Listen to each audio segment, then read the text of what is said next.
Welcome back, everybody, to the Deep Dive. We've got a lot to get into today. So much going on, both here in Nigeria and around the world. Yeah, a really busy news day, it seems like. It is. I mean, we've got political shakeups. We've got a potential new economic game changer for small businesses. We've even got reports of a new armed group emerging. And of course, that unexpected U.S. election outcome, nobody saw that coming. I know, crazy, right? We'll definitely be getting into all of that. But first, why don't we start with the Nigerian news? Sounds good. Okay, so first up, let's talk about this move by the federal government to make 75 billion naira available in single-digit loans through the Bank of Industry. Right, this is aimed at micro, small, and medium enterprises, or MSMEs. 75 billion naira, that's a pretty serious investment. What do you think? I mean, do you think this could actually make a difference? Well, access to capital is a huge challenge for a lot of small businesses, and these loans seem to be designed to address that directly. And what's really interesting here is the single-digit interest rates. Yeah, that's practically unheard of for small businesses. Exactly. So if this program is implemented effectively, I think it could really have a significant impact on economic growth and job creation. I mean, it definitely sounds promising, especially for all those entrepreneurs out there struggling to get their ideas off the ground. You know, what do you think? Could this be the jumpstart that Nigeria's economy needs? It has the potential, but we have to remember, even with access to loans, success depends on a whole ecosystem of support. You need things like infrastructure, access to markets, and a stable regulatory environment. That's a really good point. It's not just about throwing money at the problem, Exactly. but it's definitely something to watch closely and see how it plays out. Okay, so let's shift gears a little bit now and head over to the National Assembly. There's been some interesting activity there recently. Yes, there's been a change in leadership with the appointment of a new clerk, Kamoru Ogunlana. Okay, so this might seem like an internal matter, but what kind of impact could this have on the legislative process? Well, the clerk plays a crucial role. I mean, they're responsible for everything from managing the assembly's administration to advising on procedural matters. So it's not just an administrative change then? Not really. This could potentially impact the efficiency and effectiveness of the entire National Assembly, which in turn affects the laws and policies that shape our lives. Okay, so a potential shift in the dynamics of how laws are made. Interesting. Speaking of things that could impact our lives, let's talk about those tax reform bills. Yeah. They're still causing quite a stir. Yeah, a lot of anxiety around those, particularly from government agencies like Nasinai, NITDA, and TET Fund. They're worried about losing their funding, right? Exactly, but the FIRS chairman, Zaka Dedeji, has been trying to reassure them, saying that the bills are really designed to streamline the tax system, not to cripple these agencies. But if it's all so straightforward, why is there so much pushback? It feels like there's more to this story. Well, tax reform is always a very complex and sensitive issue. There are always winners and losers, and navigating those interests can be tricky. So is this just typical political wrangling, or is there something more going on behind the scenes? Probably a bit of both. We'll have to wait and see how it all unfolds. But it's definitely something to keep an eye on because it could have major implications for government spending and the overall economy. Absolutely. Those ripple effects could be significant. Okay, now on to some somber news. The nation is mourning the passing of the Chief of Army Staff, Lieutenant General Torí Lugbaja. He was only 56. This is a huge loss for Nigeria, not just for the military, but for the country as a whole. Lugbaja was a key figure in the fight against Boko Haram. President Tinubu has ordered the national flag to be flown at half-mast for 7 days. It's clear how much he was respected. There's been such an outpouring of grief from all over the country. His absence will definitely be felt. This also raises questions, though, about the future of the Army's fight against insecurity. How will his loss impact those efforts, especially with these new threats emerging? That's the big question, and unfortunately there is some worrying news on that front. The Sokoto State Police Command has confirmed the presence of a new armed group called Lakurawas. A new group. What do we know about them? Well, the details are still pretty scarce, but they're operating in 5 local government areas already. That's concerning. It is. This adds another layer of complexity to the already difficult security situation in the Northwest. And the fact that they've managed to establish a presence in 5 LGAs suggests that they're organized. That's definitely a situation to watch closely. All right, let's move on now to some sociocultural news. There's been a lot of discussion surrounding the recent protests, particularly the fact that so many minors are being caught up in the unrest. It's a disturbing trend, and it sparked a real debate about how to balance maintaining order with protecting these vulnerable youth. That's a tough situation. It is.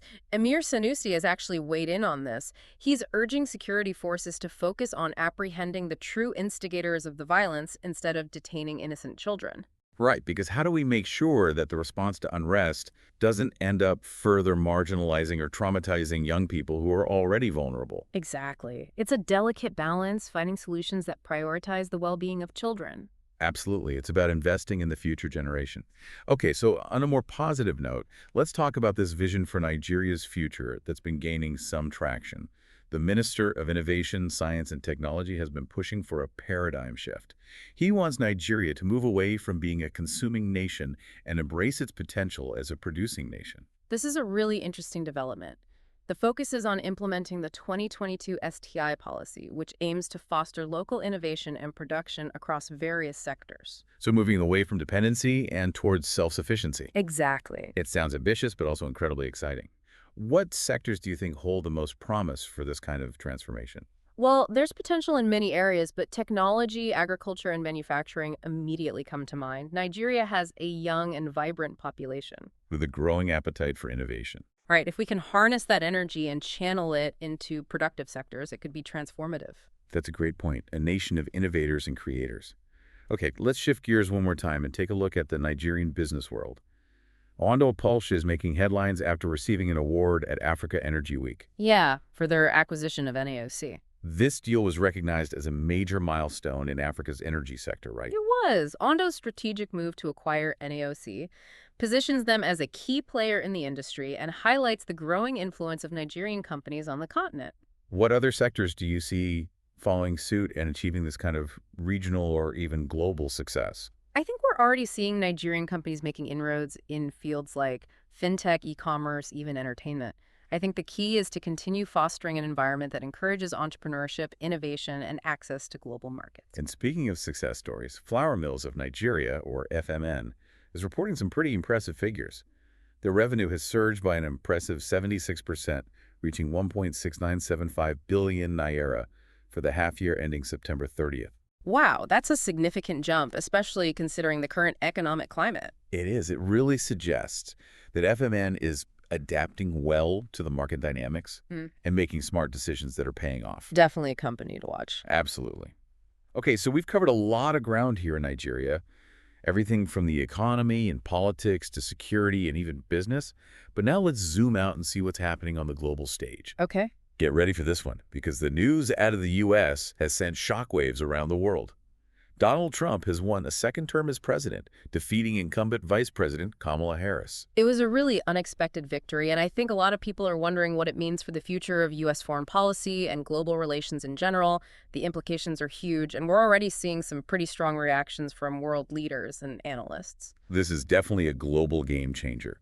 We talked earlier about the potential economic impact on Nigeria, but the ripple effects extend far beyond that. We're talking about shifts in diplomacy, trade, security alliances. It's a lot to process, and it's not just about what Trump does, it's about how other countries react to his policies.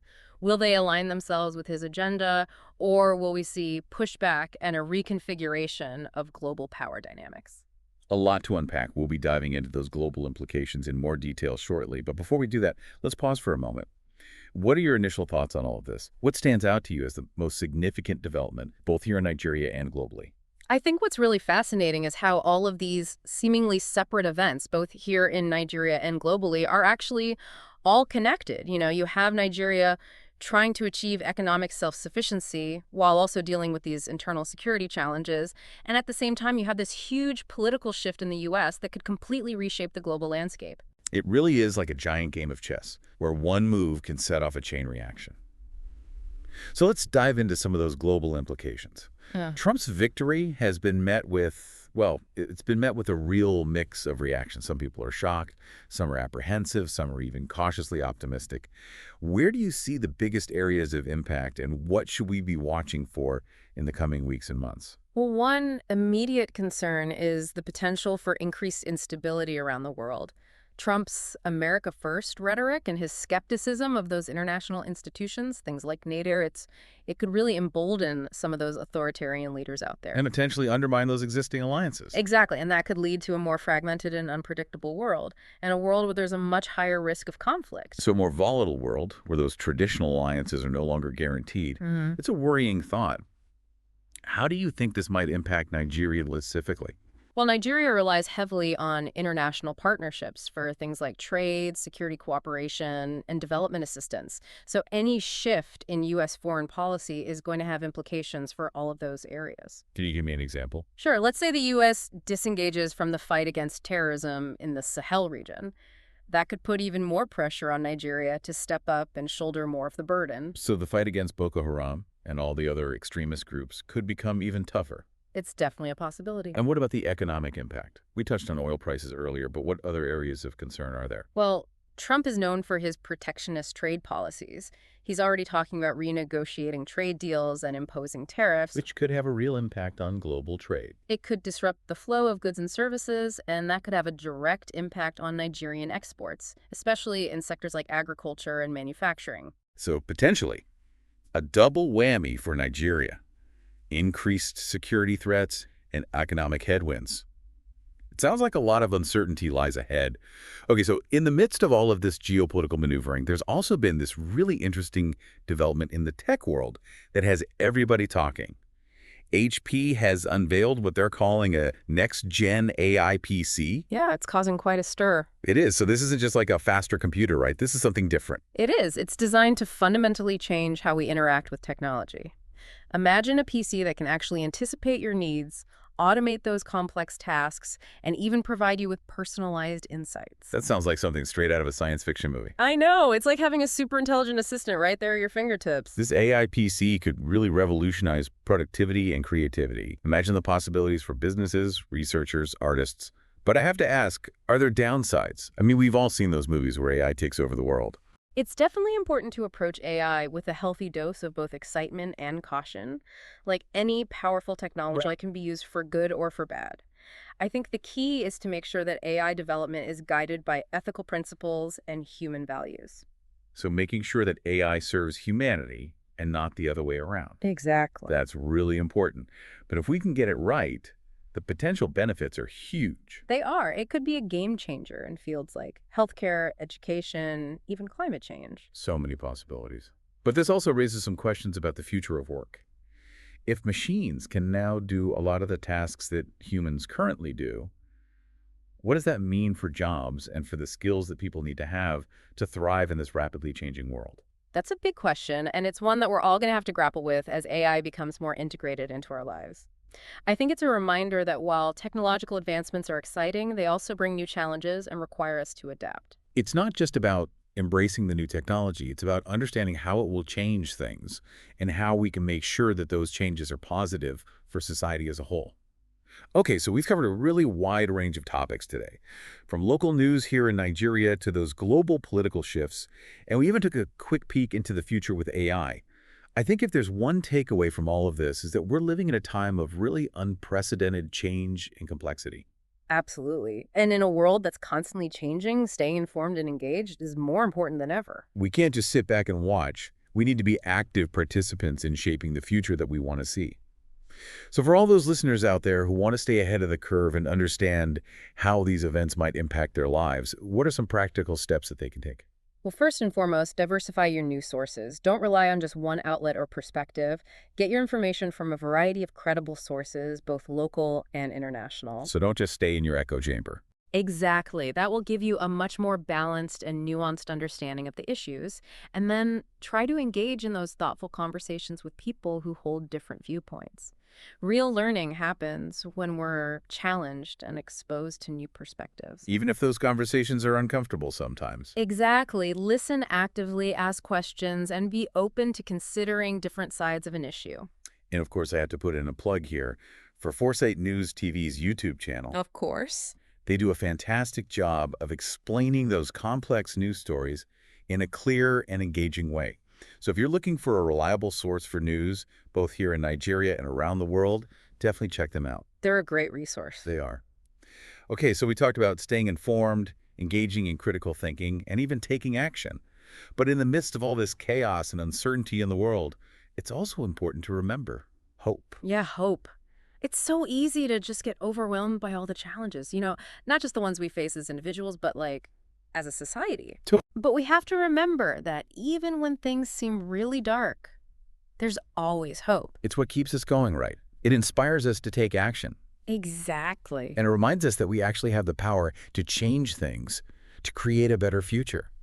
So amidst all this talk of uncertainty and volatility and potential threats, we can't forget that. We can't. We can't let fear or apathy take over.